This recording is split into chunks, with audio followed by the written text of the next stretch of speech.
இந்தியாவுக்கு ஒரு வார்னா நாங்கள் சப்போர்ட் பண்ணுவோம் அப்படின்னு ட்ரம்ப் சொல்லியிருக்காரு. ஒரு வார் சூழ்நிலையில அலையன்ஸ் ரொம்ப முக்கியம் அப்படின்றது நம்ம எல்லாருக்குமே தெரியும். அதே மாதிரி நம்ம ஆபீஸ்ல அப்ரைசல் மற்றும் ப்ரொமோஷனுக்கு ஸ்போக்கன் இங்கிலீஷ் அப்படின்றது ரொம்ப ரொம்ப முக்கியம். அப்படிப்பட்ட ஸ்போக்கன் இங்கிலீஷை நீங்களும் ஈஸியா கத்துக்கலாம் இந்த கோர்ஸ் மூலியமா. இதுல மத்த கோர்ஸ் மாதிரி போர்ட்ல இங்கிலீஷ் எழுதி காமிச்சோ இல்ல வாட்ஸ்அப் வீடியோ சென்ட் பண்ணியோ உங்களை போர் அடிக்க மாட்டாங்க. குறிப்பா கிளாஸ்ல 10 பேர் முன்னாடி நம்ம தப்பா பேசி அசிங்கப்பட்டுரும் அப்படின்ற கவலையும் உங்களுக்கு வேணாம். ஏன்னா இந்த கோர்ஸ்ல எப்ப வேணாலும் எங்க இருந்து வேணாலும் இங்கிலீஷ் கத்துக்கிற மாதிரி 24/7 உங்களுக்கு ஒரு ஏஐ டீச்சர் அவைலபிளா இருக்கும். 1000க்கும் அதிகமான ஸ்பீக்கிங் ஆக்டிவிட்டிஸ் இருக்கு. தமிழ் மூலியமாவே நீங்க இங்கிலீஷ் பேசி கத்துக்கலாம். இந்த கோர்ஸ்ல ஒரு ஸ்டெப்பா நீங்க படிப்படியா முடிச்சுட்டு வர உங்களுடைய இங்கிலீஷ் கான்ஃபிடன்ஸ் அப்படின்றது கண்டிப்பா இம்ப்ரூவ் ஆகும். ஜஸ்ட் 30 டேஸ் 30 நிமிஷம் ஒரு நாளைக்கு நீங்க கன்சிஸ்டன்டா பேசி பயிற்சி பண்ணீங்கன்னா உங்களுடைய இங்கிலீஷ் ஸ்பீக்கிங் எபிலிட்டி கான்ஃபிடன்ஸ் அதிகமாகும் அப்படின்னு சொல்லி சூப்பர்னோவா கிளைம் பண்றாங்க. கூடவே உங்களை மானிட்டர் பண்ண, உங்களை மோட்டிவேட் பண்ண ஒரு ஹேபிட் மென்டரும் ப்ரொவைட் பண்றாங்க. இனி ChatGPT, யூடியூப், வாட்ஸ்அப், PDF சொல்லி வேடிக்கை பார்த்து இங்கிலீஷ் கத்துக்கிற முறையை விட்டுட்டு நம்ம டிஸ்கிரிப்ஷன்ல இருக்கக்கூடிய லிங்கை பயன்படுத்தி 75% ஆஃபரோட இந்த சூப்பர்னோவா ஸ்போக்கன் இங்கிலீஷ் கோர்ஸை ஒரு முறை ட்ரை பண்ணி பாருங்க.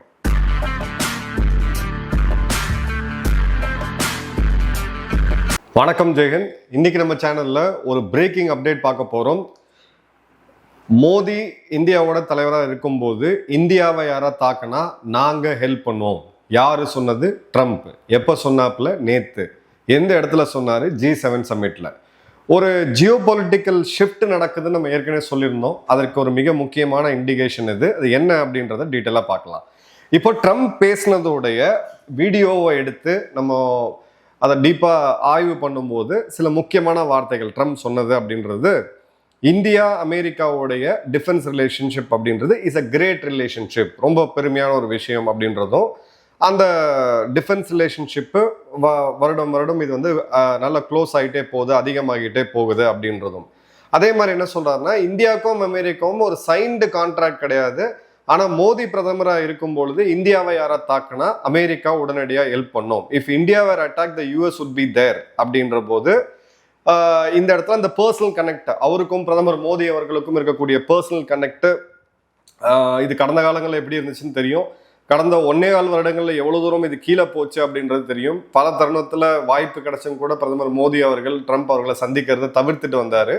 இந்த சந்திப்புல இப்ப சொல்லும் பொழுது இதுல 2 விஷயம் இருக்கு. அதாவது பிரதமர் மோடி அவர்கள் இன்னொரு டேர்முக்கு இருப்பாரு அப்படின்றத அமெரிக்கா பாக்குறாங்க. அதே மாதிரி இதுல ஒரு சப்டிலான ஒரு எச்சரிக்கையுமே இருக்கு. பிரதமர் மோடி தலைவராக இருக்கும் பொழுது அப்படின்னா அப்போ நாங்க எலெக்ஷன்லயுமே இந்த மாதிரியான பங்களாதேஷ் போன்ற இன்டர்ஃபரன்ஸும் அங்க பண்ண முடியும் அப்படின்றதுதான். 2வது, we don't have a contract. இந்த வார்த்தை நல்லா கவனிங்க. we don't have a contract அப்படின்னா நாட்டோ மாதிரியான ஒரு ஒப்பந்தம் கிடையாது. நாட்டோல ஆர்டிகல் 5 என்ன சொல்லுது? எந்த ஒரு நாட்டோ உறுப்பினர் நாடின் மீதும் வேற ஒரு நாடு தாக்குதல் நடத்தினா அது நாட்டோ நாடுகள் எல்லாம் ஒன்று சேர்ந்து 38 நாடுகளும் ஒன்று சேர்ந்து அந்த நாட்டை எதிர்கொள்ளும் அப்படின்ற ஒரு கண்டிஷனல் கிளாஸ் அப்படின்றது இருக்கு. ஆனா இன்னைக்கு நாட்டோவே ஷேக் ஆகிட்டு இருக்கிறத பாக்குறோம். இது ஒரு எழுத்துப்பூர்வமான ஒப்பந்தம் கிடையாது. இது ஒரு டேமேஜ் கண்ட்ரோல் அப்படின்னு பார்க்கலாம். 2வது, if Modi is the leader அப்படின்றது இந்தியாவுக்கு நாங்க ஹெல்ப் பண்ணுவோம் அப்படின்றது வேற. If Modi is the leader அப்படின்ற போது இது ஒரு பர்சனலான ஒரு டிரான்சாக்ஷனலான டிப்ளமசி அப்படின்றது ஒரு ப்ரூவ் பண்றாரு. We will be there to help. இப்போ உங்க படைகளை நீங்க அனுப்புவீங்களா, இல்லை நீங்க ஆயுதங்கள் தருவீங்களா, என்ன மாதிரியான ஹெல்ப் அப்படின்றது இல்லை.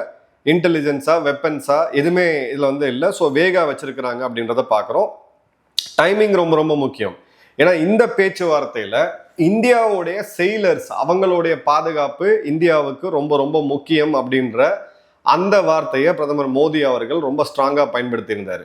இன்னைக்கு உலகம் முழுக்க ஒரு பேக் போனா இருக்கக்கூடியது கப்பல் போக்குவரத்து. எந்த நாடு என்ன உற்பத்தி பண்ணாலும் அது இன்னொரு நாட்டை சேர்ந்து போய் சேர்றதுக்கு மிக முக்கியமான ஒரு அம்சம் எது அப்படின்னு பாத்தீங்கன்னா கப்பல் போக்குவரத்து. அந்த கப்பல் போக்குவரத்துல 5 பேர்ல வேலை செய்யக்கூடிய 5 பேர்ல 3 பேர் இந்தியர்கள். நாளைக்கு இந்தியா இது எல்லாத்தையும் ஒன்று திரட்டி எங்க செயலர்ஸ் யாரும் செயல் பண்ண மாட்டாங்க அப்படின்னு சொன்னாங்கன்னா ஒரு யூனியன்னா இல்ல ஒரு அசோசியேஷனா ஃபார்ம் பண்ணிட்டு உலக வர்த்தகமே ஸ்தம்பிக்கக்கூடிய அளவுக்கு இந்தியாவுக்கு ஒரு மிகப்பெரிய சாஃப்ட் பவர் இருக்கு. ஆனா அந்த சாஃப்ட் பவரை ஓப்பனா பேசாம பிரதமர் மோடி அவர்கள் பேசும்போது இந்த பாதுகாப்பு உறுதி செய்யணும் அப்படின்னு சொல்றாங்க. சமீபத்தில் 3 நம்மளுடைய கப்பல் மாலுமிகள் கொல்லப்பட்டது நம்ம எல்லாருக்குமே தெரியும். அதற்கு ஒரு டேமேஜ் கண்ட்ரோலாகவும் இதை பார்க்கலாம். அதன் பிறகு நம்மளுடைய ப்ராடர் ரிலேஷன்ஷிப், அதாவது வர்த்தகம், இது ஒரு மிகப்பெரிய பின்னடைவை சந்திச்சது. 25% டாரிஃப், அதன் பிறகு 25% அடிஷனல் டாரிஃப், ரஷ்யா கிட்ட இருந்து ஆயில் வாங்கினதுக்கான பெனால்ட்டி. அப்புறம் இவங்க இந்தியாவை பற்றி பிதற்றினது, H1B விசால ரெஸ்ட்ரிக்ஷன்ஸ் கொண்டு வந்தது, இந்தியர்களுக்கு எதிரான சில ரேஷியல் ஹேட் கிரைம்ஸ்லாம் அமெரிக்காவில் நடந்தது அப்படின்றத நம்ம தொடர்ந்து பார்த்துட்டு தான் இருந்தோம். இப்போ இந்த ஸ்டேட்மெண்ட்ல நம்ம ஒத்து கவனிக்க வேண்டியது என்ன?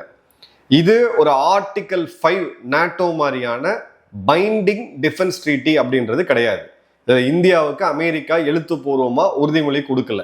உறுதிமொழி கொடுத்த நாட்டோவிலே இன்னைக்கு அமெரிக்கா நட்டாத்துல விட்டுருக்காங்க அப்படின்ற போது இது ஒரு அமெரிக்கன் செக்யூரிட்டி கேரண்டியா இந்தியா நிச்சயமா எடுத்துக்க முடியாது.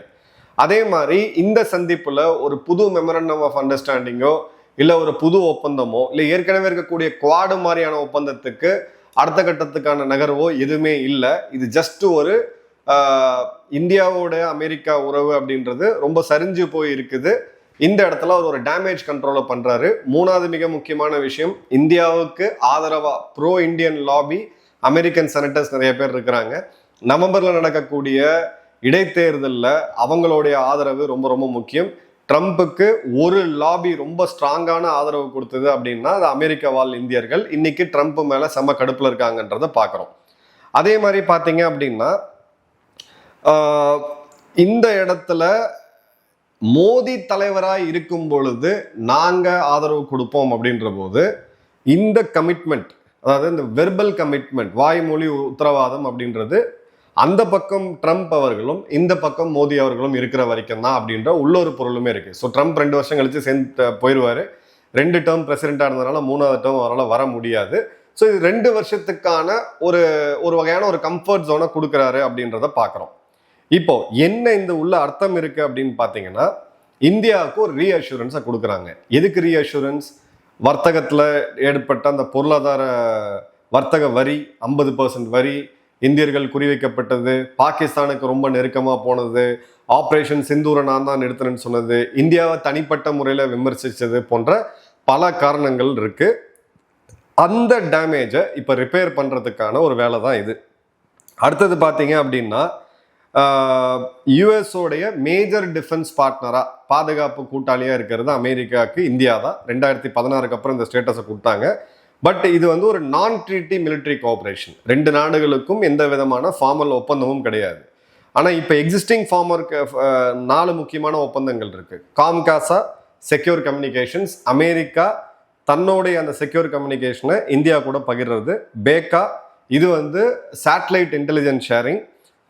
யாங்சேல 3 வருடம் முன்னாடி யாங்சேல அருணாச்சல் பிரதேஷில் சைனா ஊடுருவன ஒரு தகவலை அமெரிக்கா தான் இந்தியாவுக்கு கொடுத்ததா ஒரு பரவலான ஒரு பேச்சு இருக்கு. அது எதுன்னு பார்த்தீங்கன்னா பேக் அக்ரிமெண்ட் படி தான் இருக்க முடியும்.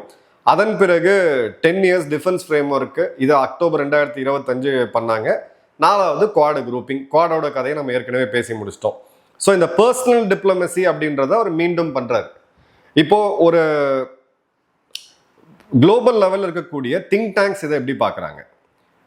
ஏஎஸ்பிஐன்னு சொல்லக்கூடிய ஏஷியா சொசைட்டி பாலிசி இன்ஸ்டிடியூட், இதோடைய ஒரு சீனியர் விபி வெண்டி கட்லர் அவர் என்ன சொல்றாருன்னா, இந்த சந்திப்பு மிக முக்கியமானது, அவசியமானது. இந்தியா அமெரிக்காவுடைய உறவு சீர்கெட்டு போயிருக்கு, அதை மீண்டும் கொண்டு வரதுக்கு இது ரொம்ப ரொம்ப முக்கியமான ஒரு சந்திப்பு அப்படின்னு சொல்லாரு. அதே மாதிரி அதோடைய இன்னொரு டைரக்டரா இருக்கக்கூடிய ஃபர்வா அமேர் என்ன அப்படின்னு சொல்றாருன்னு பார்த்தீங்கன்னா, இதுல பெரிய அளவுக்கு பிரேக் த்ரூ எதுவும் நடக்கல, ஆனா stabilises some of the relationship optics, ஓரளவுக்கு இது ஸ்டெபிலைஸ் ஆகுது அப்படின்னு பயன்படுத்தியிருக்கிறாரு. Carnegie endowment of India international peace அப்படின்ற இவங்க என்ன சொல்றாங்கன்னு பார்த்தீங்கன்னா, இந்தியா ஒரு சாவரன் கண்ட்ரி, தன்னோட முடிவுகளை சுயமா எடுக்கக்கூடிய 4வது மிகப்பெரிய இராணுவ வலிமையை கொண்ட நாடு. ஸோ இது ஜப்பான் மாதிரி தென்கொரியா மாதிரி அமெரிக்கா ட்ரீட் பண்ண முடியாது.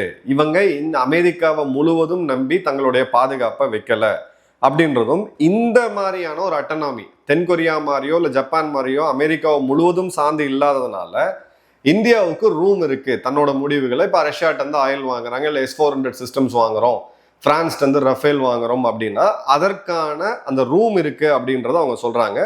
அதே மாதிரி பார்த்தீங்கன்னா சாத்தம் ஹவுஸ், இது ஒரு மிக முக்கியமான திங்க் டேங்க். ஒரு யூகேவோட பார்வை எப்படி இருக்கு அப்படின்றத பார்க்கலாம்.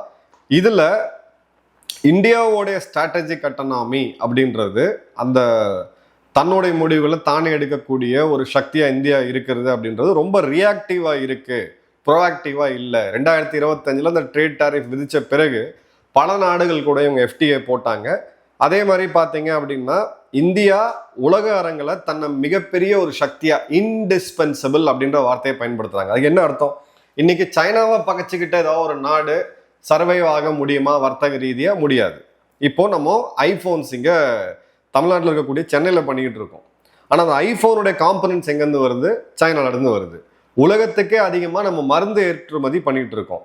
பட் அதோடைய மூலப்பொருளான ஏபிஐ, ஆக்டிவ் ஃபார்மாக்யூட்டிக்கல் இன்கிரீடியன்ட், அது எங்கேருந்து வருது? சைனாலேருந்து தான் வருது. மூணாவது, நம்ம அதிகமாக பயன்படுத்தக்கூடியது கட்டமைப்பில் ஸ்டீல், அது எங்கேருந்து அதிகமாக வருது? சைனாலேருந்து வருது. இங்கே இருக்கக்கூடிய tunnelling machine, boring machine, JCBs, heavy earth equipments அடுக்கிக்கிட்டே போகலாம். இது எங்கேருந்து வருது? சைனாலேருந்து வருது. நம்மளுடைய உற்பத்தி துறைக்கு சம்பந்தமான மிஷின்ஸ், இது எல்லாமே எங்கேருந்து வருது? இதுவும் சைனாலேருந்து தான் வருது. ஸோ சைனா வந்து ஒரு இன்டிஸ்பென்சபிள் ஃபேக்டரா இன்னைக்கு வேர்ல்ட்ல இருக்கு. அந்த மாதிரியான இடத்துக்கு இந்தியா வரணும் அப்படின்றத அவங்க சொல்றாங்க. இப்போ பிரம்மாச்சலனை போன்றவர்கள், சி ராஜமோகன் போன்றவர்கள் இந்தியாவுடைய வாய்ஸா இருக்கக்கூடியவங்க ஜியோ பாலிட்டிக்ஸ்ல.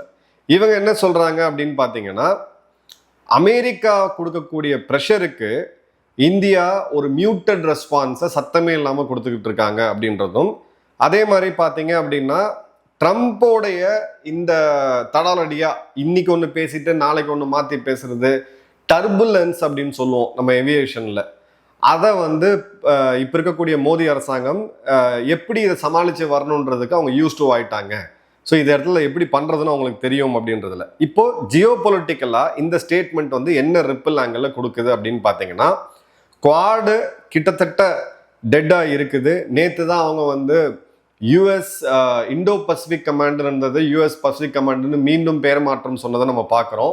இப்போ இந்தியா அவங்க கொடுக்கக்கூடிய மெசேஜ் என்னன்னா, உங்களுக்கும் சீனாவுக்கும் யுத்தம் வரக்கூடிய சமயத்தில் அமெரிக்கா ஹெல்ப் பண்ணும். ஸோ என்ன, குவாட் அமைப்பில் அவங்க வந்து சைனா கூட ஒரு காம்ப்ரமைஸ் பண்ணாலும் இந்தியாவை கொம்பு சீவி விடுற வேலையை அவங்க பார்க்குறாங்க அப்படின்றது. இன்னொரு மிக முக்கியமான பாயிண்ட் இதில் உள்ள என்ன இருக்குன்னா, சைனாவை நீங்கள் நேரடியாக ஒரு யுத்தத்துக்கு போங்க, சைனா கூட ஒரு யுத்தத்துக்கு போங்க அப்படின்ற ஒரு மறைமுக மெசேஜ் இருக்கு. இப்போ ஹெல்ப் பண்ணுறோம், உங்கள் மேலே யாராவது தாக்கு, இப்போ சைனா கல்வான் மாதிரியான ஒரு சுச்சுவேஷன் இருக்கா? கிடையாது. இந்தியாவுக்கும் சைனாக்கும் சமீபத்தில் ஏதாவது பெரிய லெவலில் ஒரு போர் வரக்கூடிய சூழ்நிலை இருக்கா? கிடையாது. இந்த நேரத்தில் இதை சொல்றதுக்கான இன்னொரு அர்த்தம் என்ன அப்படின்னு பார்த்தீங்கன்னா, நீங்கள் சைனா கிட்ட ஒரு யுத்தத்தை ஓப்பன் பண்ணுங்க, பின்னாடி இருந்து நாங்கள் எல்லா சப்போர்ட்டையும் பண்ணுறோம் அப்படின்ட்டு.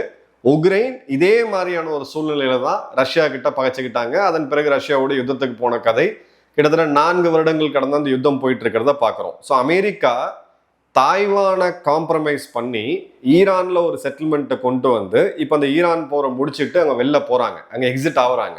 பட் அந்த இடத்துல தாய்வான் காம்ப்ரமைஸ் ஆகும் பொழுது அடுத்த வந்த அறிவிப்புல இந்தோ பசிபிக்ல பசிபிக் வரைக்குமான பகுதிகளில் நாங்கள் காம்ப்ரமைஸ் பண்ண மாட்டோம், இந்து மகா சமுதிரத்துல நீங்க என்னமோ பண்ணிட்டு போங்க அப்படின்ற போது கம்ப்ளீட்டா சைனாவை ஃப்ரீயா விடாம இந்தியாவை வச்சு சைனாவை கவுண்டர் பண்றதுக்கான ஒரு தெளிவான மெசேஜ் தான் இதுவும் நம்ம பார்க்கலாம். அதே மாதிரி பாகிஸ்தான் பொறுத்த வரைக்கும் இங்க சமீப காலங்களில் ட்ரம்ப் பெரிய அளவுக்கு பாகிஸ்தானை பத்தி பேசல. ஒருவேளை ஈரான் மற்றும் அமெரிக்கா கிடையான போர் நிறுத்தத்தை பாகிஸ்தான் கொண்டு வந்திருந்தா அவங்களோட ஜியோ பொலிட்டிக்கல் ஸ்டேட்டஸ்ல கொஞ்சம் எலிவேஷன் அப்படின்றது கிடைச்சிருக்கும். இதை கம்ப்ளீட்டா பண்ணி முடிச்சது கத்தார். ஸோ பாகிஸ்தானோடைய ரெலவன்ஸ் இன்னைக்கு இவங்களுக்கு இருக்கா அப்படின்னு கேட்டிங்கன்னா கிடையாது. பட் பாகிஸ்தானையும் ஓரளவுக்கு அவங்க குட் புக்ஸில் வைப்பாங்க. ஏன்னா ஈரானை ஒரு லாங் டேர்மில் வீழ்த்துறதுக்கு அதோட அண்டை நாடா ஒரு பயங்கரவாத ஃபேக்டரியா இருக்கக்கூடிய பாகிஸ்தானை ஒரு கருவியா அந்த இடத்துல பயன்படுத்த முடியும். இப்போ இந்தியன் ஓஷன் பொறுத்த வரைக்கும், இந்து மகா சமுத்திரத்தை பொறுத்த வரைக்கும் நாங்க ஃப்ரண்ட்ல இருக்க மாட்டோம், நீங்க முன்னு போங்க, பேர்டன் ஷேரிங் அப்படின்னு சொல்லுவாங்க. இது வந்து இந்தியாவுக்காக இல்லை இந்தியாவை சிக்க வைக்கணும்னு அவங்க தனியா ஒரு பாலிசியை உருவாக்கல. ஐரோப்பாலையும் அவங்க அதான் சொல்றாங்க, தென்கொரியா மற்றும் ஜப்பானுக்கும் அதான் சொல்றாங்க, ஆஸ்திரேலியாவுக்கும் அதான் சொல்றாங்க, ஆக்கஸ் கூட்டணியா இருந்தாலும் அதான் சொல்றாங்க. அவங்கள பொறுத்த வரைக்கும் உலகம் முழுக்க இனி அமெரிக்கா போய் யுத்தங்களை செய்யாது, அந்தந்த இடங்கள்ல நீங்க லீட் எடுங்க, இந்த செக்யூரிட்டி பர்டனை நீங்க எடுங்க அப்படின்ற ஒரு இது இருக்குது. இப்போ எக்கனாமிக்கா நம்ம எடுத்தோம் அப்படின்னா நமக்கு ஒரு பைலேட்ரல் டீல் இப்போ கிட்டத்தட்ட ஃபைனல் ஸ்டேஜில் இருக்கு. மேபி அதில் ஒரு ஸ்லைட் இம்ப்ரூவ்மெண்ட்டை இந்த வருஷத்துக்குள்ள இந்தியா அமெரிக்காவுடைய வர்த்தக ஒப்பந்தத்தை நம்ம எதிர்பார்க்கலாம். ஏற்கனவே யூகே கூட போடப்பட்ட வர்த்தக ஒப்பந்தம் இப்போ ஜூலை 15 இம்ப்ளிமெண்ட் ஆக போகுது. இந்தியாவுக்கு இதில் அவசரம் எதுவும் காமிக்கணும்னு அவசியம் இல்லை. ஏன்னா அவர் மோடியை பற்றி என்ன சொல்றாருன்னா, அவர் ஒரு ஏஞ்சல் மாதிரி, ஒரு தேவதை மாதிரி, நல்லா பேசுவாரு, நல்லா பழகுவாரு, ஆனா ஒரு டஃப் நெகோசியேட்டர், ஒரு கடுமையா வாதாடக்கூடிய ஒரு பர்சனாலிட்டி அப்படின்னு சொல்லி அங்க ஒரு பாராட்டுற மாதிரி பாராட்டிட்டு, இல்ல ரொம்ப டஃப்பான ஆளு அப்படின்ற ஒரு கிரெடிட்டையும் கொடுக்குறாரு. ஸோ அதை பொறுத்த வரைக்கும் டிஃபென்ஸ் ட்ராக் அப்படின்றது இவங்க கொண்டு வராங்க. இப்போ S-400 அடுத்த வெர்ஷனான S-500 வாங்குறதுக்கு இந்தியா முற்படுது. Su-57 5ஆம் தலைமுறை விமானத்தை வாங்குறதுக்கும் இந்தியா முற்படுது. இப்போ வரைக்கும் நம்ம ரஷ்யாட்ட இருந்து அதிகமான ஆயிலையும் வாங்கிட்டு இருக்கோம்.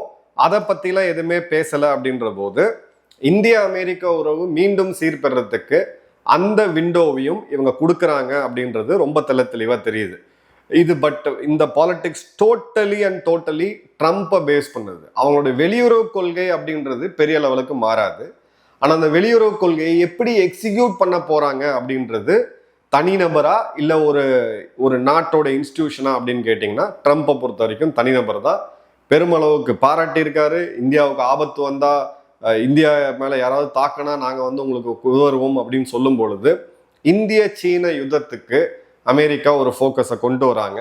ஒருவேளை இந்தியா RICன்னு சொல்லக்கூடிய ரஷ்யா இந்தியா சைனா கூட்டமைப்பில் உள்ள போய் சைனா கிட்ட ஒரு டெம்பரரி செட்டில்மெண்ட்டுக்கு வந்தா கூட நிச்சயமா 29 தேர்தலில் அவங்களோட இன்டர்ஃபரன்ஸ் இருக்கும். எழுதி வச்சுக்கங்க. காலம் இதுக்கான பதிலை சொல்லும். நன்றி, வணக்கம், ஜெயஹிந்த்.